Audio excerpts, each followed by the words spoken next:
पर ट्रंप ने executive order 6 फरवरी का निकाला, सेक्शन 4 कोट कर रहा हूं। डायरेक्टली इनडायरेक्टली अगर हम रशिया का ऑयल लेंगे तो 25% लगा देगा। कौन है सर वो गोरी चमड़ी वाला वहां बैठकर हमको बोलने वाला कि हमने इस मुल्क को आजाद इसलिए करवाया था कि वहां बैठकर बोलेगा मैं जिससे चाहा तेल खरीदूंगा। तुम होते कौन हो? तुम मेरे माई बाप हो क्या? सर आप आ जाइए यूएस ट्रेड डील पर।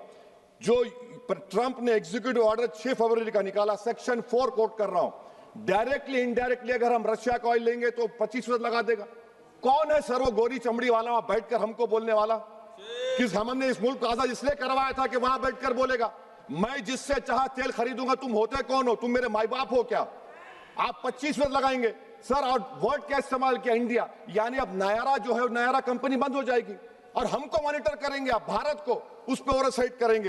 अफसोस की बात है कि सरकार खामोश है। सर 2019 में ईरान का ऑयल मत लो बोले, आपने गलती की, आपने ईरान का ऑयल नहीं लिया।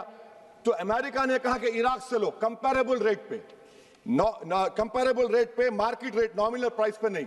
आज यूएस कह रहा है कि मोनोपोली रेट पे लो। कहां है सर? क्यों कर रहे हैं? क्यों इतना गिर रहे हैं इस गोरी चमड़ी वाले के सामने? आखिर हमारी हमियत कहां है सर? और एक बात बता रहा हूं सर, ये यूएस ट्रेड डील से यूरोपियन कर 2 मिनट सर, यूरोपियन यूनियन की ट्रीटी से हमारा पीएलआई का पूरा असर पड़ेगा क्योंकि आपने टैरिफ गिरा दिया। आपने टैरिफ गिरा दिया मेडिकल डिवाइसेस पर, आपने टैरिफ गिरा दिया सोफिस्टिकेटेड मशीनरी पर। तो यूएस इंडस्ट्रियल गुड्स आएंगे तो डी-इंडस्ट्रियलाइजेशन का खतरा है इस मुल्क में।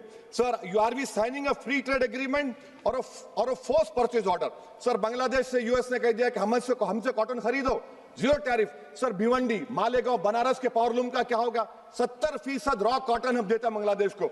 सर एमएचए का बजट 5.7 बढ़ गया, डिफेंस का 15.99। मैं सरकार से मुतालबा करता हूं कि वेनेजुएला में जो हुआ, आप एक ऑपरेशन इंसाफ करिए। ऑपरेशन इंसाफ के तहत हाफिज सईद, मसूद अजहर, लखवी को घुस के लाइए भारत में, तभी इंसाफ होगा सर। जब तक खत्म कर रहा हूं सर, हम कुलभूषण यादव को भूल गए। वो कुलभूषण यादव उसको आईसीजे में रुकाया। आखिर हम कब लेके आएंगे कुलभूषण यादव को? वजीर आजम इजराइल को जा रहे हैं। मैं उनसे ये मुतालबा करता हूं कि वो गाजा को जाएं, 15 मिनट जाकर देखें। 60,000 फलस्तीनियों खत्म कर दिया गया और नेतन्याहू पर आईसीजे का अरेस्ट वारंट है, आईसीसी का, और आईसीजे में केस चल रहा है सर। तो मैं आपसे मुतालबा करता हूं कि वजीर आजम गाजा के बारे में देखें। मैं ज़ायनिज़्म मुर्दाबाद बोलता हूं, भारत जिंदाबाद। और ये सरकार तेलंगाना से नाइंसाफी कर रही है, कुछ नहीं दे रही है। बहुत बहुत शुक्रिया सर। पर ट्रंप ने एग्जीक्यूटिव ऑर्डर 6 फरवरी का निकाला, सेक्शन 4 कोट कर रहा हूं। डायरेक्टली इनडायरेक्टली अगर हम रशिया का ऑयल लेंगे तो 25% लगा देगा।